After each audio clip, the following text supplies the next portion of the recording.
मेरा बच्चा मेरे मौला का आज़ादार बने, मेरा बच्चा मेरे मौला का आज़ादार बने।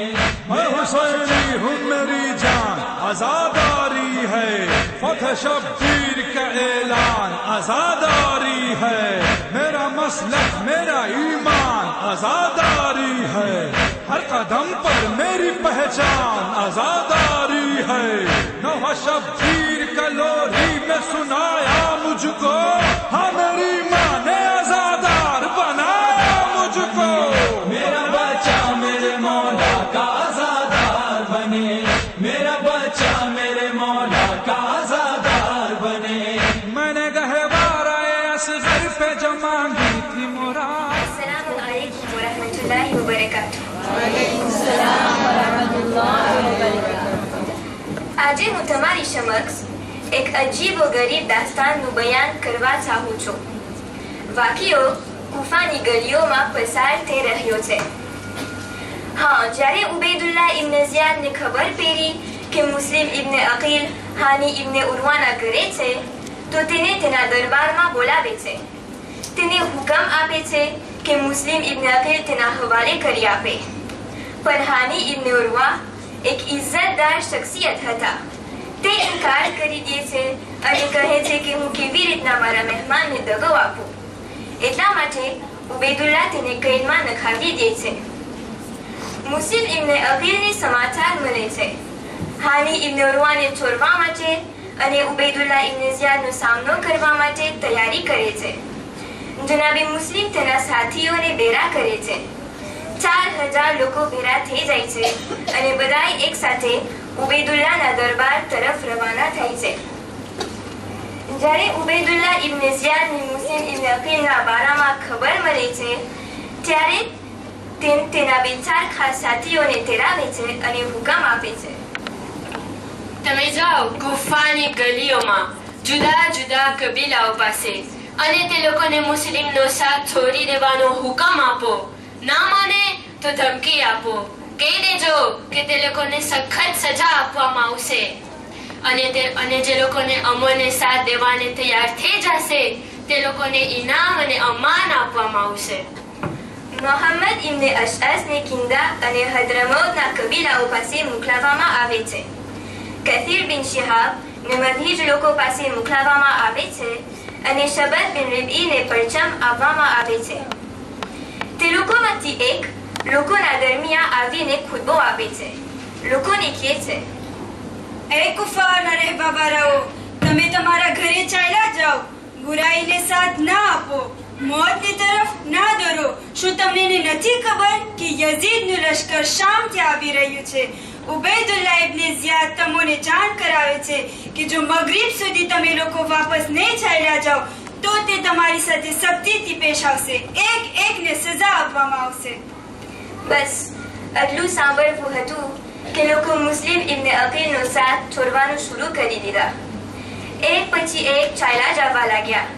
જે લોકો બાકી રહી ગયા હતા તે લોકોને સમજાવવા માટે તે લોકોનું કોઈ ના કોઈ રિશ્તેદાર આવી જતું હતું. કહેતા કે તમને પોતાને આવી મુસીબતમાં ફસાવવાની શું જરૂર છે? મુસ્લિમની મદદ કરવા માટે ઘણા લોકો મોજૂદ છે. તમે જીદ કરશો તો સજા અમોને ભોગવવું પડશે. ચલો અમારી સાથે. એટલે સુધી કે જ્યારે મુસ્લિમ ઇબ્ન અકીલનો લશ્કર દરબારની બાજુમાં પહોંચે છે તો ત્યાં સુધી ફક્ત 300 સિપાહી બાકી રહી જાય છે. જ્યારે ઇબ્ન અકીલ મસ્જિદમાં દાખલ થાય છે તો ફક્ત 30 જણા તેની સાથે છે નમાઝ અદા કરવા માટે. જ્યારે મસ્જિદના દરવાજા તરફ જાય છે તો ફક્ત 10 જણા બાકી છે અને બાયનામાંથી પસાર થઈ જાય છે તો કોઈ બાકી નથી.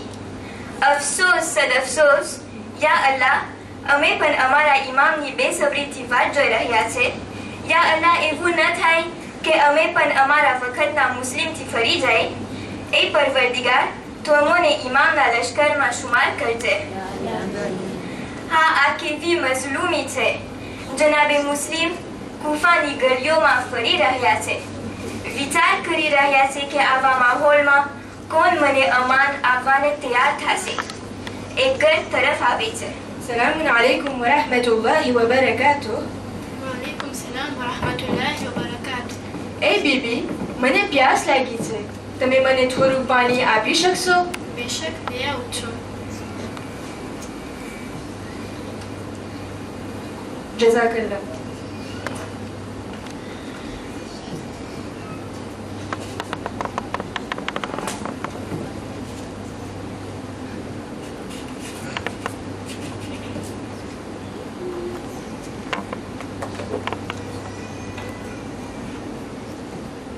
તમે હજી અહીંયા છો? હવે આપ સૈરાબ થઈ ગયા તો તમારા ઘરે ચાલ્યા જાઓ. તમારા ઘરવાળા પરેશાન હશે. અમ્મા, હું કુફામાં ગરીબુલ વતન છું. મારું કોઈ ઘર નથી. મને કુફીઓ તેરાવ્યા હતા. હું લોકોનો મહેમાન હતો, પણ છેવટે મને દગો દીધા અને મને મારી હાલત ઉપર છોડી દીધા. તમારું નામ શું છે? મુસ્લિમ ઇબ્ને અકીલ. યા અલ્લાહ, સફીર હુસૈન. શું તમે ફક્ત આજની રાત મને તમારા ઘરમાં પનાહ દે શકશો? આવો આવો.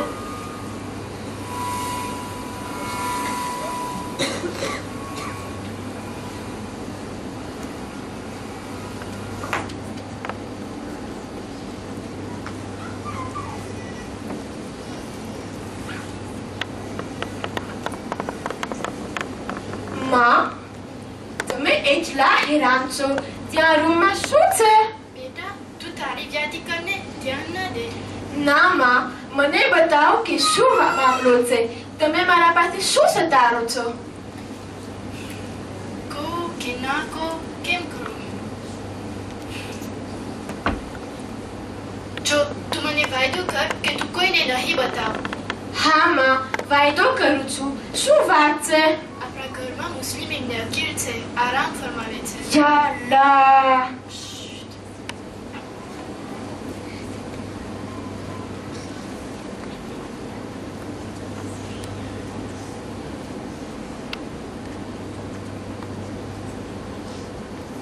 मोहम्मद वाले मोहम्मद सलवात.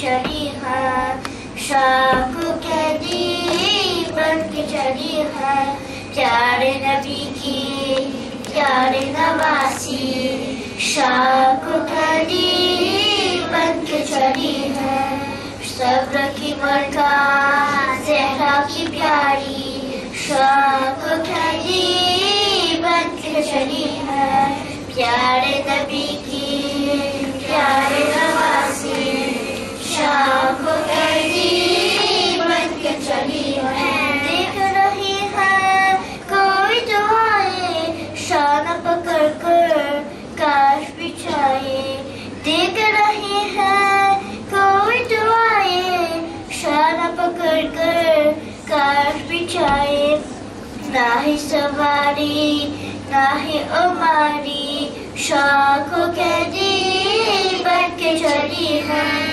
प्यारे नबी की प्यारे नवासी शाम को कैदी बन के चली है भाई भतीजे पांच बेटे साथ वतन से आई थी लेकर भाई भतीजे पांच बेटे साथ वतन से आई थी लेकर हाय मुकद्दर हाथ आखिरी शाम को कैदी बन के चली है प्यारे नबी की प्यारी नवासी शाम को कैदी बन के चली है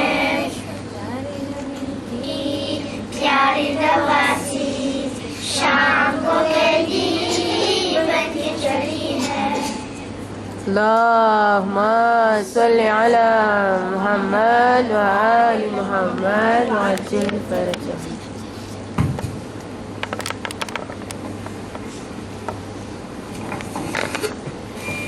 ઇબ્ને ઝિયાદના દરબારમાં છે. મોહમ્મદ બિન અશઅસ ઇબ્ને ઝિયાદના દરબારમાં આવે છે. સલામ અલૈકુમ. આવો ઇબ્ને અશઅસ. વાલેકુમ સલામ. ઇબ્ને ઝિયાદ ને ઇબ્ને અશઅસની ચર્ચા થઈ રહી હતી. બીજા ઠેકાણે બિલાલ જેના ઘરે જનાબે મુસ્લિમ છે ને ઇબ્ને અશઅસનું ફરઝંદ અબ્દુર્રહમાનના દરમિયાન ચર્ચા થઈ રહી હતી. ઇબ્ને અકીલ મારા ઘરે છે. યા અલ્લાહ, તો આ શું કહી રહ્યો છે? હા, મારી માં તેને પનાહ આપી છે. હું હમણાં જાઉં છું મારા બાપને કહેવાને. બસ એટલું કહેવું હતું. અબ્દુર્રહમાન તેના બાબા પાસે જાય છે ને આ સ્થિતિ કહે છે કે જનાબે મુસ્લિમ તવાના ઘરે છે. તારો ફરઝંદ શું કીધો? મુસ્લિમ તવાના ઘરે છે. તું કેની વાત જોઈ છે? જા જલ્દી કર ને મુસ્લિમને અહીંયા લઈ આવ. હા, જનાબે મુસ્લિમને પકડવા માટે 60 યા 70 સિપાહીઓ જાય છે. તવાના ઘરે પૂગે છે.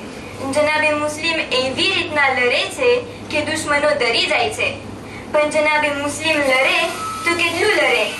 જ્યારે મોહમ્મદ ઇબ્ને અશઅસ જોઈ છે કે જનાબે મુસ્લિમ હવે થાકી ગયા છે, ત્યારે તેને કહે છે કે એ મુસ્લિમ, તમે લડવાનું મૂકી દો, તમને અમાન આપવામાં આવશે. જનાબે મુસ્લિમ અચકાઈ રહ્યા છે, પણ તેની પાસે છૂટવાનો રસ્તો પણ નથી.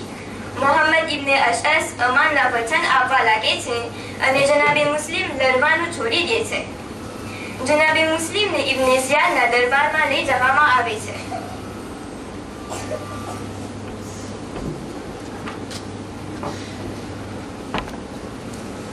અમીરને સલામ કર. જો એને મારી મોત ખપતી હોય તો શા માટે એને સલામતીની દુઆ આપું? કે અગર તે મારી મોત ના ચાહતો હોય તોય તે મારો સલામનો લાયક નથી. ખામોશ, તને કત્લ કરવામાં આવશે. જો તને મને કત્લ કરવું હોય તો મારી એક વસિયત છે અને મને અમારા બિરાદરીનો એક શખ્સ પાસે મારી વસિયત પેશ કરવું છે. બેશક, બોલો મુસ્લિમ. એ ઉમર ઇબ્ને સાદ, મારા અને તારા વચ્ચે રિશ્તેદારી છે, તો હું મારી વસિયત તને પેશ કરવા ચાહું છું. હું રાજદાર નથી. ના ઉમર, મુસ્લિમની વાત તું સાંભળી લે. પહેલું, મારી 700 દિરહમની ઉધાર છે, તે અદા કરી દેજે. બીજું, મારા ગુસ્લો કફનનો ઇંતજામ કરી દેજે. અને આખિરમાં ઇમામ હુસૈન સુધી પૈગામ પહોંચાડી દે કે અહીંયા કુફા ના આવે. ઇબ્ને અકીલ મારાથી 3 ચીજ માંગે છે. પહેલું, એનું એક કર્જ છે, તે અદા કરવાની જિમ્મેદારી મને સોંપે છે. બીજું, કે મને તેના ગુસ્લો કફનનો ઇંતજામ કરવું પડશે. અને છેવટે તે ચાહે છે કે હું હુસૈનને જાણ કરાવી આપું કે કુફામાં તેની માટે કંઈ અમાન નથી. ખર્ચના બારામાં હું તને કાંઈ હુકમ ન આપું. તું જેમ ચાહે એમ કરજે. અને તેની મોત પછી તેના લાશ સાથે તું શું કરીશ તેની પણ અમોને કાંઈ ફિકર નથી. પણ હુસૈનનો મામલો અમારા ઉપર છોડી દે. જ્યાં સુધી કે અમોને નુકસાન પહોંચાડવાની કોશિશ નહીં કરે ત્યાં સુધી તે અમાનને મારે છે. પણ જો તે અમોને મુકાબલો કરવા ચાહશે તો અમે તેને બરબાદ કરી નાખશો. એ ઇબ્ને અકીલ, તારા આવા પહેલા કુફાવાળાઓ એક હતા. તારા આવાથી લોકોમાં દુશ્મની પેદા થઈ, ફિરકા પડી ગયા. હું અહીંયા એમનેમનો નથી આવ્યો. અમોને બોલાવવામાં આવ્યું છે. લોકો તમારા જુલ્મો સિતમથી થાકી ગયા છે. તમે લોકો ઇજ્જતદાર અને પરેશગાર માણસોનો ખૂન બહાવી રહ્યા છે. અમો અહીંયા અદલો ઇન્સાફ ફેલાવવા માટે આવ્યા છે અને અલ્લાહ સુબ્હાનહુ વ તઆલાની કિતાબ ઉપર અમલ કરવાની દાવત આપવા માટે. એ જુઠ્ઠો, તું અદલો ઇન્સાફના બારામાં શું જાણે? ફિતના અને ફસાદ ફેલાવે છે. તું ફક્ત હુકુમતની લાલચમાં અહીંયા આવ્યો છે, પણ હુકુમત તારા જેવા માટે નથી કાંઈ. હા, એ જ છે. તો પછી તારી નજરમાં કોણ હુકુમતનો લાયક છે? અમીરુલ મુઅમિનીન યઝીદ છે.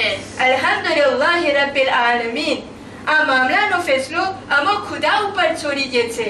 અગર આ કુફીઓના અંદર થોડું પણ ખૌફે ખુદા હોતે તો તારી ઝૂઠની ગવાહી દેતે. અફસોસ, અફસોસ કે આ દુનિયાદારીમાં મુસલમાનો એકલા ગીરી ગયા છે કે તે લોકોમાં ઇન્સાફ, શુજાઅત અને ઈમાન પણ ખતમ થઈ ગયું છે. આ ખિલાફત અલી અલૈહિસ્સલામને તેની ઔલાદોનો હક છે, ના કે તારા જેવા ઝાલિમનો. ખામોશ છૂટે. હું તને એવી રીતના મારીશ કે આજ સુધી કોઈને એવી રીતના નહીં માર્યું હોય. બસ લઈ જાઓ મુસ્લિમ. જાલિમને મહેલની સૌથી ઊંચી જગ્યાથી ફેંકી દો અને તેનો સરબલનથી જુદા કરી દો. بر دشمنان اهل بیت پر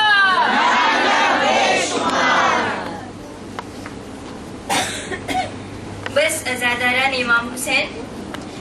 જ્યારે જનાબે મુસ્લિમની શહાદતની ખબર ઇમામ હુસૈનને મળે છે તો તે મુસ્લિમ ઇબ્ને અકીલને દોખ્તરને બોલાવે છે, પોતાના ખોરામાં બેસાડે છે અને પ્યાર કરે છે. બચ્ચી પૂછે છે, એ અબા અબ્દુલ્લા, આજે તમે એવી રીતે પ્યાર કરી રહ્યા છો કે જેવી રીતના કોઈ યતીમ અને બેસહારા બચ્ચીને પ્યાર કરતો હોય. શું મારા બાવા શહીદ થઈ ગયા છે?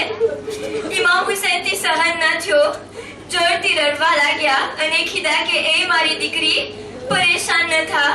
અગર મુસ્લિમ નથી તો હું તારો બાપ છું. મારી દીકરીઓ તારી બહેનો છે. જનાબે મુસ્લિમની દીકરી રડવા લાગી. પણ હા અઝાદારો, ત્યારે એક 4 વર્ષની બચ્ચી સકીના બિન્તર હુસૈન જોઈ રહી હતી. હા, જ્યારે ઇમામ હુસૈન આખરી વિદાઈ માટે ખૈમામાં આવે છે અને કહે છે કે એ ઝૈનબ કુલસુમ, મારો આખરી સલામ કબૂલ કરો, ત્યારે જનાબે સકીના બાબાના દામનને પકડી લે છે અને કહે છે, બાબા, મને તમારી છાતી ઉપર સુવરાવો. ઇમામ હુસૈન સકીના નાજુક ચહેરાનો બોસાડીએ છે, લબોને છૂમે છે, ખોરામાં બેસાડે છે. જ્યારે સકીના પાણીની ફરિયાદ કરે છે તો ઇમામ હુસૈન કહે છે, એ મારી આંખોની ઠંડક, એ સકીના, ખૈમામાં જાઓ. હું જાઉં છું અને ઝાલિમો પાસે પાણીનો સવાલ કરી આવું છું. શાયદ તમારા માટે પાણી લઈ આવું. ઇમામ હુસૈન મેદાન તરફ જાય છે અને જ્યારે નહેરે ફુરાત પાસે પહોંચે છે તો ઝાલિમો અવાજ બુલંદ કરે છે કે હલો, ખૈમાને લૂંટી લે. ઇમામ હુસૈન નહેરે ફુરાતને મૂકીને ખૈમા તરફ દોરે છે. બીબી સકીના જોઈ છે કે બાબાનો ઘોડો આવી રહ્યો છે, ખૈમાથી નખરે છે અને કહે છે, બાબા, તમે મારા માટે પાણી લઈ આવ્યા? હુસૈન ફરમાવે છે, એ મારા દિલની ઠંડક, નથી લાવી શકો. સબ્ર કરો, પાસે જાઉં છું, શાયદ પાણી મળી આવે. જનાબે સકીના અવાજ જોતા રહી ગયા, પણ ના પાણી નસીબ થયો, ના બાબાની ઝિયારત નસીબ થાય. ઇન્ના લિલ્લાહી વ ઇન્ના ઇલૈહિ રાજીઉન.